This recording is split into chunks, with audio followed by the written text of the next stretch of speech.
Hello，大家好，我是C66。今天我要来带各位看看 OBS 这个电脑荧幕的软体。这次都会讲的稍微多一点点，要转场到调声音的。在开始之前，我先讲我停更了2个礼拜，跟各位非常抱歉啊。那未来呢，更新会变成隔周更新，为什么呢？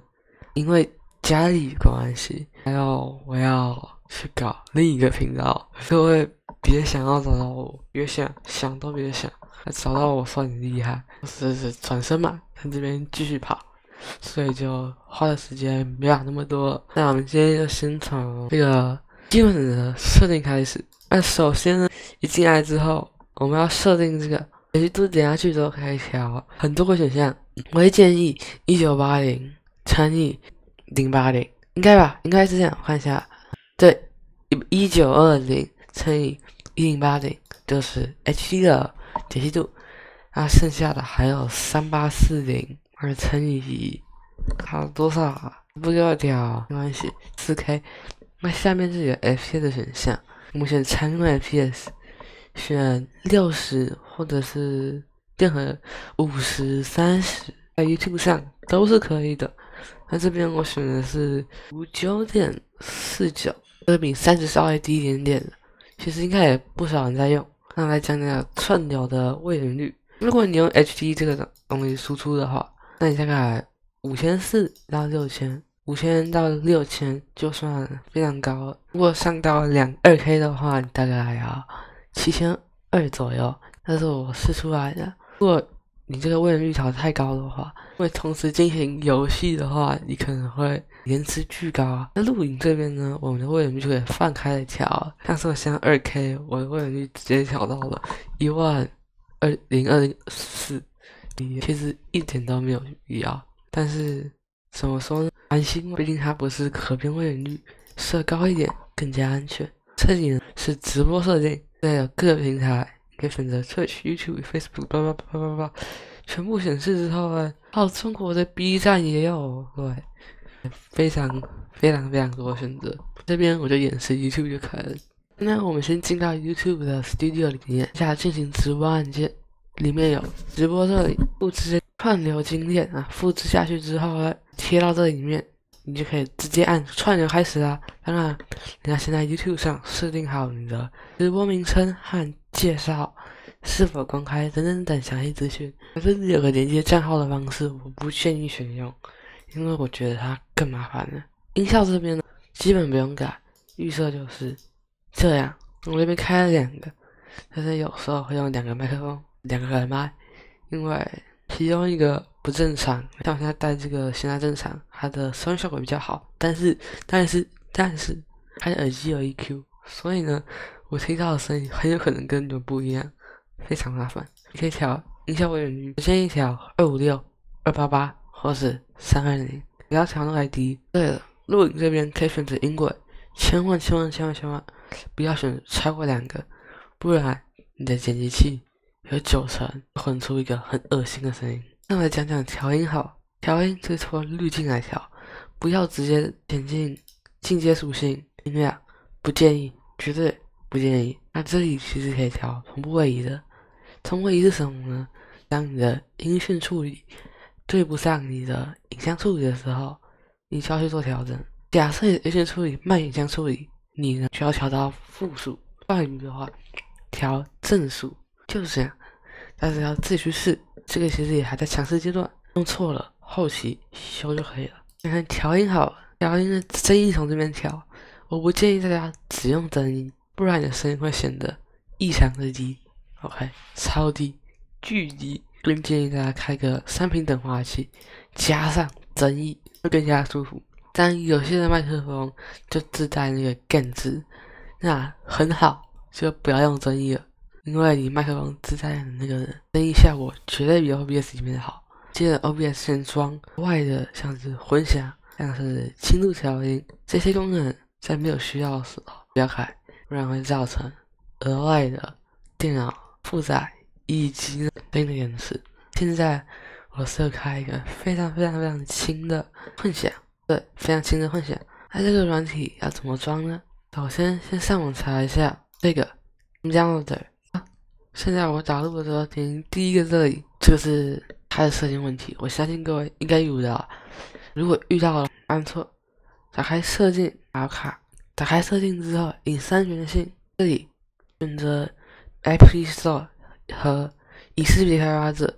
如果还是不行的话，上网查指令，把它改成任何来源，这样你就绝对遇不到这问题了。反正我少，这里看个 link， 可以点进来。好了，我们现在进到它的官网了。那就直接把它下来就没问题了。下来之后，它会叫你选择你要下载什么，大家勾选 VTS 的2个套件就可以了 ，VTS 以及 VTS 3的样子。点击下一步，同意输入之后，它会叫你下载效果器。各位可以下载这个 MCHARM Verb 这个作为混音的，就是混响。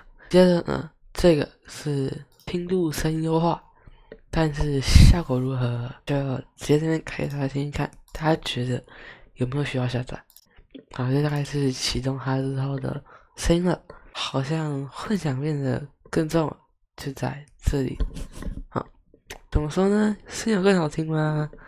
打开太多的会有个问题，就是你的声音会发生延迟，在直播上就会相当麻烦。这个混响工具我试它的延迟还算可以接受，如果你用预设的话，的混响会非常高，绝对不建议。建议让它调成现在这么低的数字。我把它关掉，让各位听听看，有混响和没混响的差别好了，现在我声音没混响了，是不是变得有一点点干？这样子好像稍微好听一点吗？也不知道，但是感觉没有那么干呢。我觉得混响调太高，这样还是有点高。好，稍微调低了之后，不知道声音有没有更好听。那我先讲的这个3频等化器，还是要根据麦克风来调，因为有些麦克风收到声音会太低、太高，或者缺少某些频率。这个问题就透过3频等化器来解决的。如果你是用耳麦的话，通常是低音太多，就要把高音和中音调高。但在我讲的这个外挂程式的混响工具里面，它下面还有2个 damp low 和 damp high。那这是什么呢？这是所谓的高通滤波器。高通滤波器就是把太低的声音以及太高的声音给过滤掉，会避免掉环境噪声或者一些麦克风的底噪。当然了，过滤底噪的话，用噪音印制会比较好。噪音印制呢，我会推荐这个 SBEX， 而不是这个。为什么呢？因为这个的失真稍微低一点点，而且它的压制极小声音，效果跟另一个实际上差不多的。如果你外面有人在讲话，那这2个过滤器对都不够用，所以各位还是找一个安静的地方，不要想着用噪音过滤器解决各种问题吧。来讲讲画面的设定好了，这里有非常多的来源，像是字幕，不是字幕啊，这个是留言框框。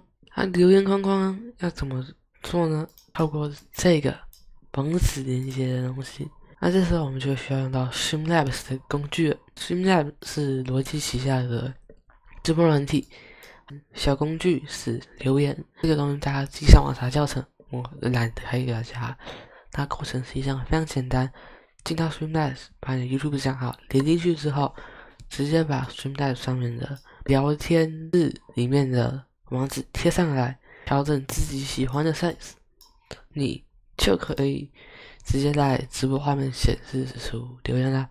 但我相信网络上应该有更美的工具，因为它的好看程度真的很低，不好看，很难看，而且有时候还不会触发。如果各位有更好的工具的话，欢迎底下留言告诉我。那荧幕截取呢，就直接把你整个荧幕给截下来，里面你可以调视窗截取，像是这样，你呢就可以选择你要的视窗单独截取。截取游戏的时候也是用这方式，记得要把下面3勾都打勾，你才能看到所有的视窗哦。那现在呢，我们就用荧幕截取输出就好。发现可以设定很多的场景，这个场景呢，主要是可能你可能在直播的时候，有时候要聊天、游戏，有时候可能要做这些照身体之类的，那就是说这3个做调整。OBS 里面也可以做到这样，很多竞赛直播的转场，就是很绚丽的转场，很绚丽的转场是这样做的。在这里选择这个加入影片档之后，你就可以看到转场啊，还试一试给各位看。好像是这样，它会先转到这个影片，嗨，各位大家好，影片我放完之后才真的移到你的直播画面。我先把它移除掉，因为刚刚放的那片太长了，我还没有做熟悉的转场。我相信我下次直播的时候，个人看到一个非常好看的转场啊！那今天的影片就录制到此结束吧。今天录了好久哦，各位记得订阅赞，我最近掉了订阅量有一点多啊。我们下次再见，拜拜。